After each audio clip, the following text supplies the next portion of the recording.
A lo largo de la historia, esta localidad ha llevado tres nombres: Azuero, San Antonio del Infante y Don Matías. Este último lo recibió por Don Matías Jaramillo, un hombre visionario del siglo XIX que poseía un rico establecimiento minero en el territorio donde se encuentra ahora la población. Actualmente es un pueblo dedicado a la confección y a la producción lechera. Fue fundado en 1787 y erigido como municipio en el año de 1814.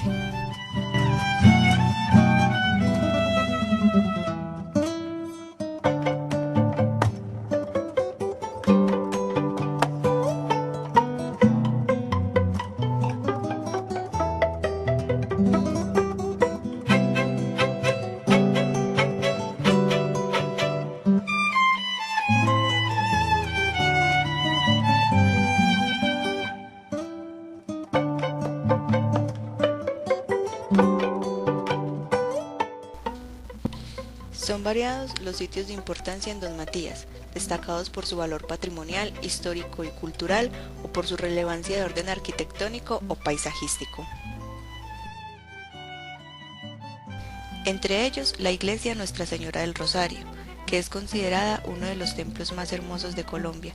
Su construcción se inició en 1926 y se concluyó en la década de 1970.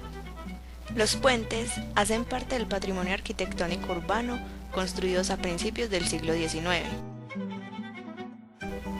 El puente de Bolívar o de los Leones, el puente Santander y el puente Sea. El monumento a Cristo Rey es un monumento religioso construido en el año de 1932 por el escultor donmatileño Constantino Carvajal. Esta hermosa tierra vio nacer al maestro Aníbal Gil el 21 de febrero de 1932, hijo de Aldemar Gil y María Villa. El artista respiró los primeros soplos de belleza en ese norte antioqueño rico en paisajes.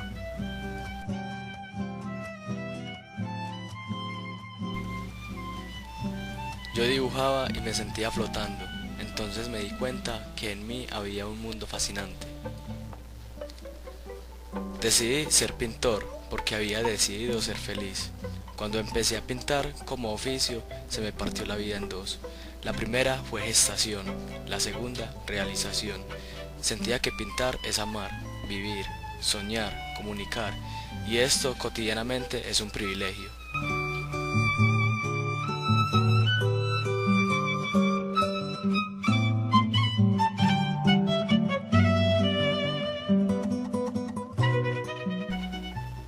Aníbal Gil, quien hoy, a sus 80 años de edad, se ha consagrado como uno de los artistas más importantes de Antioquia.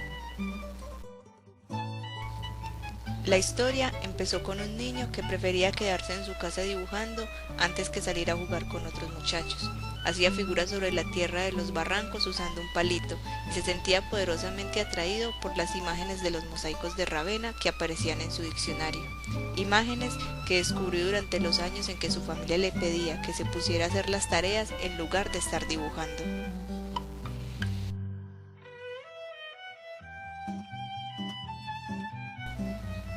Considera que la escultura de Miguel Ángel y la pintura de Rembrandt son las más grandes expresiones del arte de todos los tiempos. Aníbal Gil fue ganador del primer premio de pintura al fresco entre los estudiantes de la Academia de San Marcos en Florencia, el primer premio de grabado y primer premio de pintura al óleo en el segundo Salón de Artistas Antioqueños, además de la mención honorífica en grabado en el 13º Salón de Artistas Nacionales, esto entre otros reconocimientos. Fue además director del Instituto de Artes Plásticas de la Universidad de Antioquia.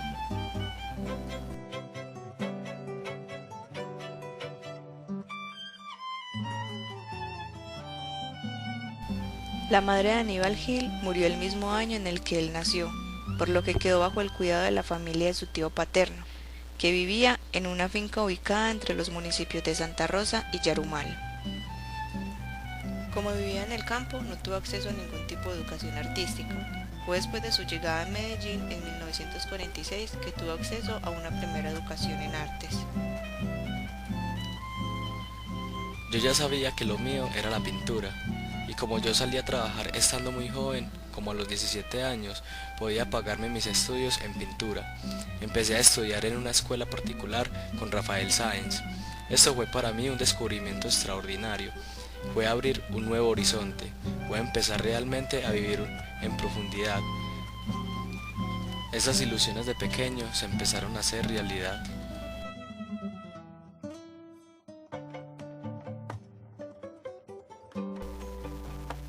Estudiando con Sáenz, conoció a los artistas del pasado y se puso en contacto con los artistas locales de su época. Conoció el trabajo de los impresionistas y se ilustró en la acuarela, técnica con gran historia en Antioquia. Con su grupo de estudio salía a pintar a la calle, a los cafés y a los pueblos. Cuando Aníbal Gil tenía que trabajar los fines de semana, se iba madrugado para el Cerro El Volador para alcanzar a pintar algo antes de las 6 de la mañana. En su rutina de estudio diaria podía pintar hasta 10 u 11 de la noche, así por 2 o 3 años. Alguna vez viniendo para la casa con un amigo, comentábamos que por qué no nos dedicábamos de lleno al arte, que el arte sería para nosotros la solución de vida, seríamos unos genios, decíamos que si trabajábamos apasionadamente podríamos ser algo fuera de lo común. Su familia, al ver la dedicación y los resultados de su trabajo, comprendió que su vida sería el arte. Al inicio de los años 50, el papá de Aníbal Gil murió, dejándole una herencia de 7.000 pesos. ¿Cuál sería la mejor forma de invertirlos? Él decidió, animado por conversaciones que tuvo con Pedro Nel Gómez, que la mejor inversión sería irse a estudiar a Italia. Yo diría que allá descubrí todo. Yo de aquí me había ido con un entusiasmo extraordinario, pero allá, en Italia, en Florencia, me encontré con la historia. Aquí no se tenía concepto de eso, porque éramos un país completamente nuevo, pero allá la arquitectura, el urbanismo, la pintura, la forma en que vivía la gente me impresionó profundamente. El artista se matriculó en un instituto privado de pintura. Inicialmente su idea era quedarse por un año, pero logró estar 4 años, aunque eso le significó, como cuenta él, pasar muchos trabajos, vivir con lo mínimo, alargar la plata, lavar su ropa, cocinar y tratar de vender sus pinturas. Allá conoció a Enrique Grau, quien había ganado una beca y estaba matriculado en su mismo instituto, y a Fernando Botero, a quien le compró una moto para salir a conocer los pueblos de Italia. Nos reuníamos en el restaurante universitario a hacer tertulias, solíamos hacer fiestas, beber algo de vino, recordábamos mucho Colombia, sobre todo a los amigos. En Europa tuvo la posibilidad de conocer de primera mano y acompañado de sus amigos los museos y las iglesias donde estaban las obras de arte más famosas de la humanidad. Pudo viajar a Inglaterra, Holanda, Bélgica, Austria, Grecia, Turquía, Siria, Líbano y Egipto. Regresó a Colombia en 1957 y es reconocido en el mundo de la academia por ser el fundador del taller de grabado en el Instituto de Artes Plásticas de la Universidad de Antioquia.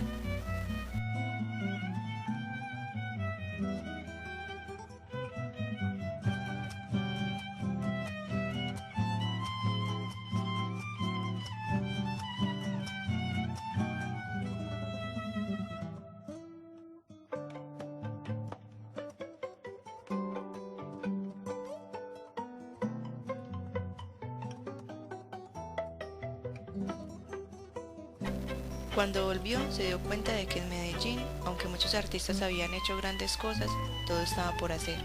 El campo artístico no se había abierto aún a lo moderno, y eso, más que un contratiempo, le significaba una oportunidad. De vuelta en Colombia, su labor es múltiple. Las exposiciones empiezan en la Biblioteca Nacional de Bogotá, luego salones y muestras nacionales y regionales en Medellín, Cali, Pereira, Manizales, Cúcuta, Cartagena e Ibagué. Inicia el grabado en las universidades de Antioquia y Nacional, donde enseña y dirige sus institutos de artes. Era importante porque aquí el grabado no se tenía como expresión personal. A mi regreso a Colombia sentí la necesidad de llenar ese vacío. Me llamaron de la Universidad Nacional y de la Universidad de Antioquia. Fue algo muy bueno porque yo con esto podía ganarme la vida de una forma tranquila, sin el afán y la necesidad de estar vendiendo. Yo me quiero referir un poquito a la relación del maestro Aníbal Gil con el taller. Recordemos que Aníbal inauguró el taller de grabado de la facultad, en esa época era Instituto de Artes Plásticas, en 1960, recién venido de su experiencia italiana. Inclusive fue un luchador muy grande porque fabricó una máquina de grabado, una prensa de grabado, utilizando una máquina de fabricación de pan.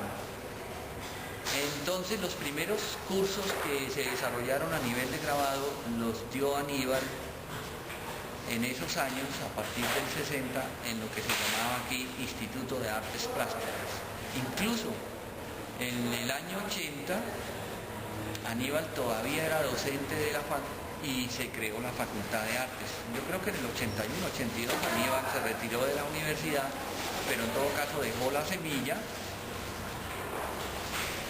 Con él trabajaron colegas como Francisco Valderrama, que recuerde yo, Teresita de la Cruz, y empezó a consolidarse en un área que hoy, gracias al aporte de ellos y específicamente de Aníbal, es lo que hoy tenemos como taller de grabado, con los cursos, con los proyectos de investigación, con las exposiciones, etcétera, etcétera. ¿Qué otra cosa puedo destacar como de Aníbal? Trajo la litografía a la facultad, porque los primeros cursos de litografía se daban aquí en el siglo pasado en la Facultad de Ingeniería, porque era un proceso que tenía más que ver con la cuestión física, química. La litografía es un proceso muy complicado. Aníbal trajo la litografía, rescató las piedras, las matrices de piedra del río Medellín, o sea, un trabajo, una lucha increíble, y de casas de familia que tenían estas matrices como soportes de madera. De esa manera se creó aquí el primer curso de litografía a nivel académico, con Aníbal a la cabeza. Posteriormente ingresaría Francisco Valderrama, que trabajó en la editorial Piloto, también todos los procesos, incluyendo la litografía. Y de esa manera es que podemos decir que hoy tenemos todos los procesos de la gráfica artística, incluyendo la litografía, que es un medio que diría yo que en este país se hará aquí, y por ahí algún curso que harán en la Nacional en Bogotá o en algún otro taller. Como persona, pues Aníbal es muy buena persona, muy querido, una persona muy inteligente, de mente muy abierta. Y bueno, llegó un momento en que él tomó la decisión de retirarse. Creo que fue un vacío que dejó grande, pero gracias a todos sus aportes tenemos hoy lo que comenté anteriormente, un muy buen taller de grabado para la región. Aníbal Gil se dedicó por 16 años a introducir en Antioquia la técnica del grabado, que era conocida pero no difundida como expresión artística, siendo el promotor de la primera exposición de estudiantes de grabado del Instituto de Artes Plásticas de la Universidad de Antioquia. Con su trabajo de grabado, logró participar en exposiciones en países como Suecia, Noruega, Yugoslavia y Puerto Rico. Durante sus más de 60 años de carrera artística, Aníbal Gil se ha expresado con técnicas como el dibujo, el óleo, la acuarela, el mural, la escultura, el vitral y el moldeado de barro para hacer vaciados en bronce.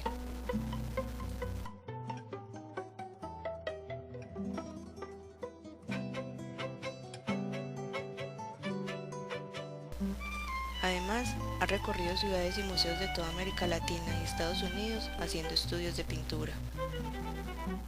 Empecé a estudiar pintura a través de la acuarela y realmente es bueno empezar por ahí, por el agua. La reforma del viejo edificio del periódico El Colombiano causó la infame destrucción del mural Historia de la Prensa, tan lamentable para el arte colombiano como para el maestro. Para el pintor, un mural es como la continuación de sí mismo en un determinado espacio arquitectónico. Obras como Ganadería, Agricultura y Minería, La Chapolera o el dedicado a la vida en el pabellón de neurocirugía del Hospital Universitario San Vicente de Paúl son parte vital de la memoria urbana de Medellín.